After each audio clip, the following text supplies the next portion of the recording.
donc, alors c'est pas le sujet d'aujourd'hui. Aujourd'hui, donc, nous sommes en train d'étudier toujours les 8 décisions. Tes 8 décisions, elles sont vraiment stratégiques. Et donc, on a vu la 6e la semaine dernière. On a parlé de l'importance de croître dans l'amour de Dieu, mais l'amour en largeur. Ça veut dire que Dieu est amour.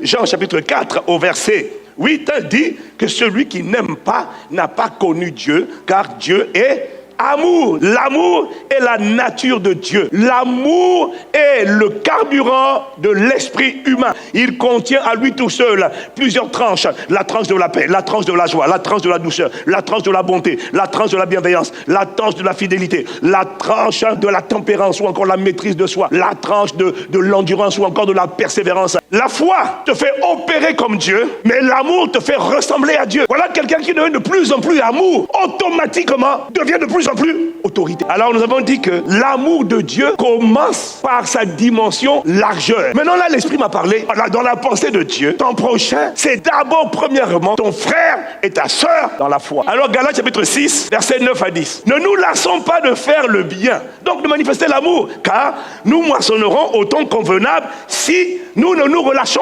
pas.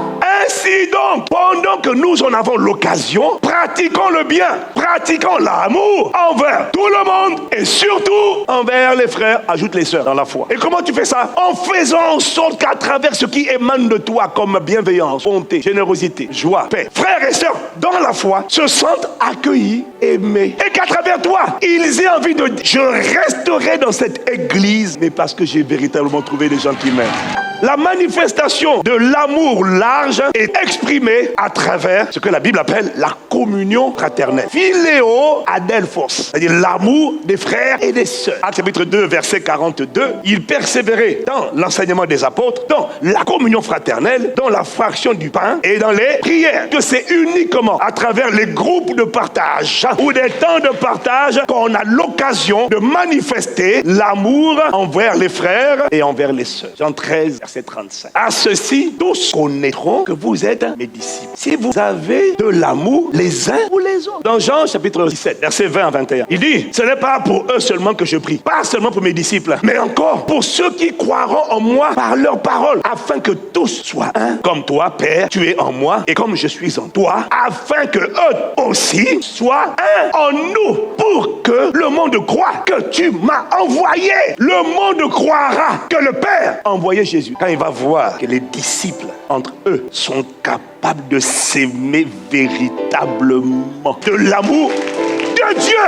Il m'a dit quand le monde verra ça, le monde croira. Et l'Esprit m'a même dit, les miracles vont amener les gens à croire en Jésus un jour. L'amour va les amener à demeurer en Jésus. Un environnement où on se sent sincèrement aimé, accueilli, où on n'est pas jugé à cause de ses défauts, de ses combats, malgré tes tares, tes faiblesses. Un environnement où on ne te juge pas, où on t'accueille à bras ouverts, où on te donne des accolades, où on porte les fardeaux les uns des autres. Un environnement où l'amour est sans hypocrisie. Les Écritures disent que l'amour soit sans hypocrisie. Un tel amour-là, de cet environnement-là, c'est un amour que tout le monde voudrait recevoir. Et si le monde entend dire, il y a un endroit où il y a ce genre d'amour, l'Esprit m'a dit, le monde va courir. Ne dites pas non, il y a le racisme, c'est faux. L'amour brise les barrières raciales. Les gens me disent, je veux ça. Ils ont juste besoin de se sentir aimés. Je sais que j'ai des luttes, je sais que je ne suis pas parfait. Écoute, il y a des voix qui me parlent tous les jours, qui me disent que je ne suis pas belle, je suis nulle. Je suis venu à l'église avec ces voix. Le problème, c'est que je viens à l'église. Je tombe encore sur des frères et des sœurs qui me disent ce que les voix me disent déjà, qui m'enfoncent. Alors que des voix m'enfoncent déjà. Et c'est dans la maison de Dieu que l'on supporte le moins des gens cyniques, critiques, manipulateurs. C'est dans la maison de Dieu qu'on supporte le moins. Pourquoi? Parce que c'est là au moins qu'on espère trouver un refuge. Alors du coup, quand ils arrivent dans un endroit, au lieu de trouver ça, des gens qui vont leur donner du repos, ils trouvent des gens qui les jugent. Ils sont déçus. Et c'est à cause de cette méchanceté rencontrée dans l'église que plusieurs ne pas servir. Et c'est là que l'Esprit m'a parlé encore. Il m'a dit au contraire, tu ne dois surtout pas arrêter le service. Parce qu'il y a un amour dont tu as besoin que je fasse sortir de toi. Il m'a dit, il faut rester dedans. Parce que le monde ne pourra pas t'apprendre à manifester l'amour large. C'est là maintenant qu'on pratique 1 Corinthiens 13 au verset 7, où il nous parle maintenant de l'amour qui pardonne tout, qui croit tout, qui espère tout et qui supporte tout. Le Saint-Esprit t'a mis dans un environnement comme ça, mais pour t'emmener à faire sortir, l'amour est déjà dans ton esprit. Il faut le faire maintenant arriver à ton âme. Et comment on fait arriver à ton âme? Là, c'est quand qui te dit, demande pardon pour eux. Et quand tu vas intercéder pour ces gens-là, la frustration, la colère, l'aigreur que tu ressentais va se changer en compassion pour les mêmes personnes et tu n'auras plus envie de partir. Celui qui manifeste l'amour qui croit tout, croit que les gens peuvent changer. Tu as dit du nombre de personnes qui ont été changées juste par la puissance de l'amour. Moi, j'ai été gagné par l'amour. Ça, c'est l'amour qui croit tout. Et puis, il y a l'amour que Dieu voulait que tu manifestes dans ces situations-là. L'amour qui espère tout. Ça, c'est l'amour qui parle de l'espérance. L'espérance, c'est la vie après la mort. Je te vois comme quelqu'un avec qui, de toutes les manières, je vais passer l'éternité. Donc, il faut que j'apprenne à t'aimer maintenant. L'amour qui supporte tout, ça veut dire l'amour qui endure. C'est l'amour que tu gardes dans ton cœur et puis accepter que tout le monde ne changera pas. Ça, c'est l'amour qui supporte. Je continuerai quand même de garder mon cœur dans l'amour.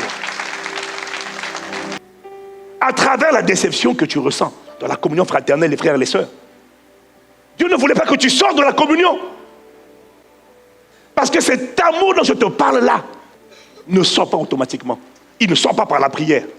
Il sort lorsque dans les déceptions, les frustrations, tu engages, tu décides de faire, de trouver le commandement que Dieu demande d'appliquer.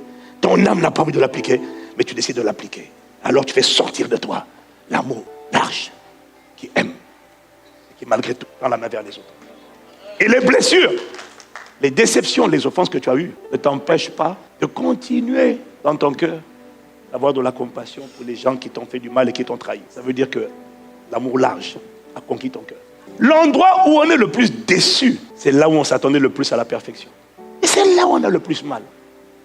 Et ce m'a dit, c'est là qu'il faut rester. On ne quitte pas, on reste. Parce que, voilà, je finis en te disant, il m'a dit, si tu arrives à le manifester dans l'église, à le faire sortir de toi dans la famille de Dieu, dans le monde, tu n'auras aucun problème pour aimer n'importe qui. Parce que tu n'attends pas la perfection des gens du dehors. La déception venait des gens de l'intérieur. La solution n'était pas la fuite. La solution, c'était le langage d'obéissance.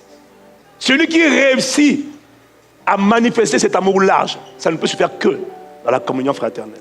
Celui qui a réussi envers ses frères et sœurs dans la foi, réussira avec n'importe qui.